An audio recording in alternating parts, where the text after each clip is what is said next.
વડોદરા શહેરના ગોત્રી વિસ્તારમાં વીજ કંપનીની બેદરકારી સામે સવાલો ઉઠી રહ્યા છે.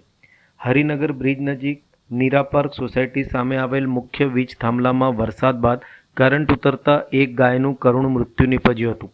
ઘટનાના પગલે સ્થાનિકોમાં ભારે રોષ ફેલાયો છે અને જવાબદારો સામે કાર્યવાહી કરવાની માંગ ઉઠી છે.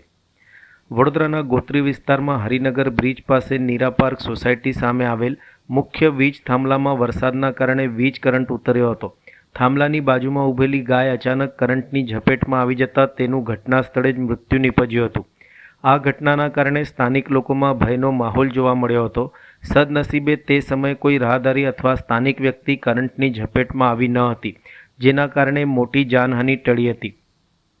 સ્થાનિકોએ આક્ષેપ કર્યો હતો કે વરસાદી મોસમ દરમિયાન વીજ વ્યવસ્થાની યોગ્ય જાળવણી ન થવાના કારણે આવી ગંભીર ઘટનાઓ બની છે. તેમણે વીજ કંપની દ્વારા તાત્કાલિક તપાસ કરી જવાબદારો સામે કાર્યવાહી કરવા તેમજ આવા જોખમી વીજ થાંભલાઓની તાત્કાલિક મરામત કરવાની માંગ કરી છે. ઘટના બાદ સંબંધિત વિભાગને જાણ કરવામાં આવી હતી અને વીજ પુરવઠો સુરક્ષિત બનાવવા જરૂરી કાર્યવાહી હાથ ધરવામાં આવી હોવાનું જાણવા મળ્યું છે.